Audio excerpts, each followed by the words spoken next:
Salam equilibrium, salam keseimbangan.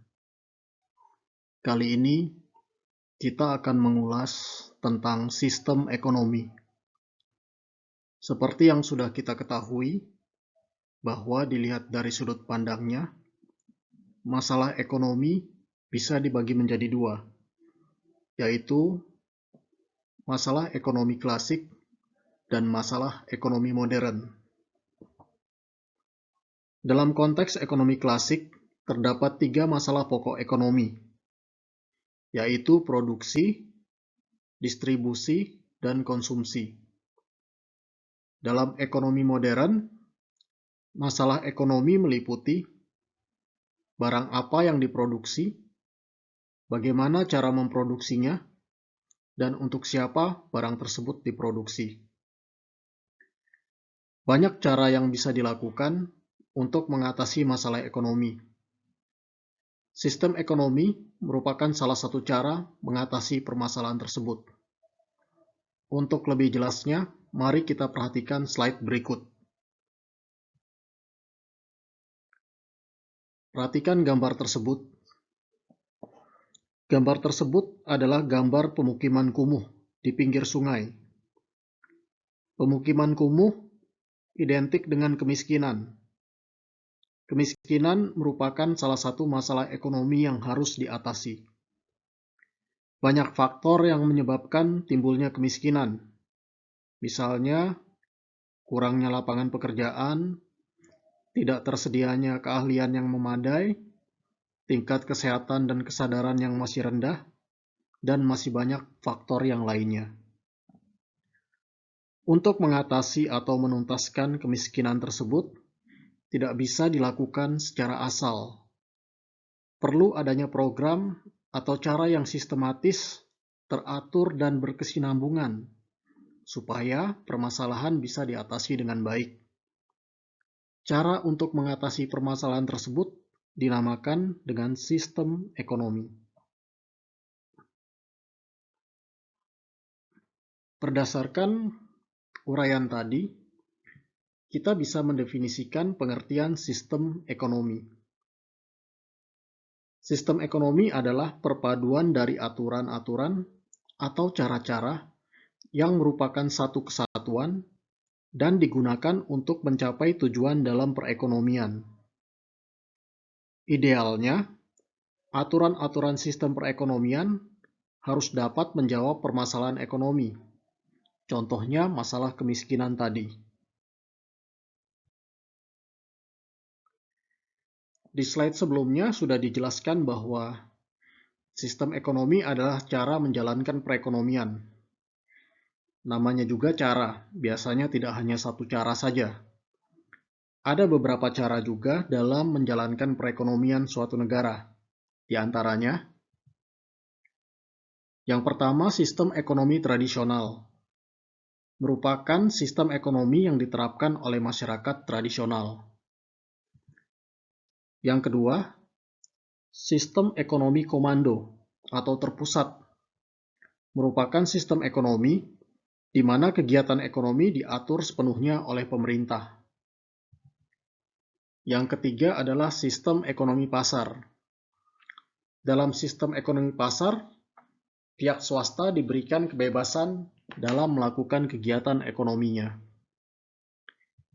Yang keempat adalah sistem ekonomi campuran.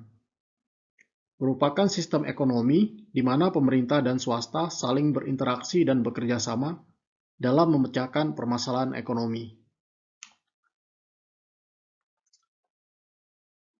Ciri-ciri sistem ekonomi tradisional bisa kita lihat pada slide tersebut.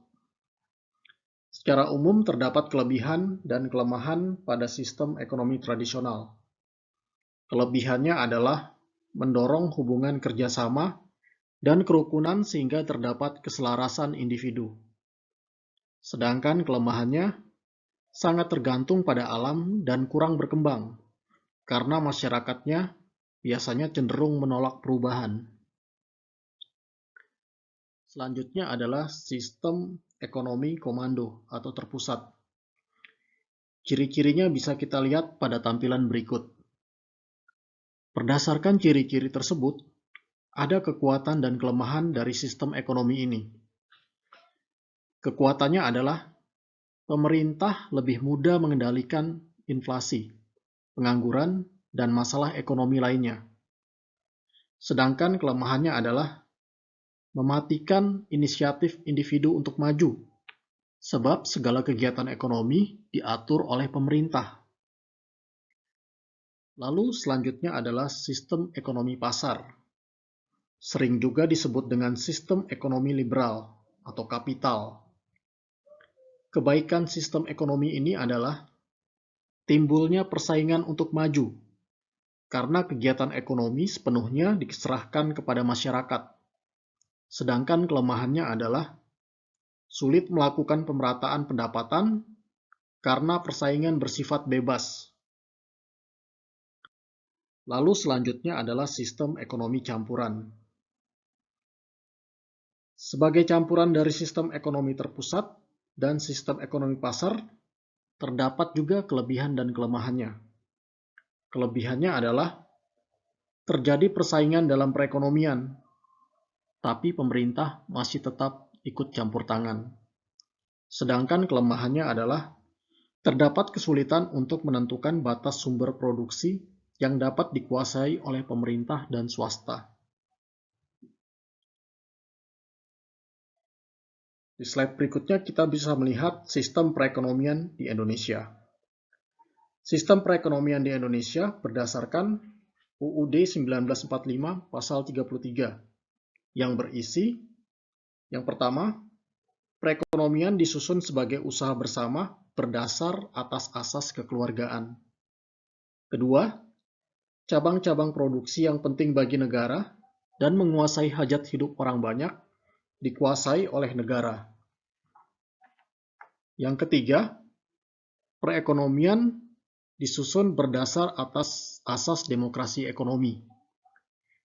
Demokrasi ekonomi merupakan hubungan antar para pelaku ekonomi yang bersifat saling menunjang berdasarkan atas semangat kebersamaan dan atas asas kekeluargaan, dengan memegang prinsip kebersamaan, efisiensi, berkeadilan, berkelanjutan, berwawasan lingkungan, kemandirian, serta dengan menjaga keseimbangan, kemajuan, dan kesatuan ekonomi nasional.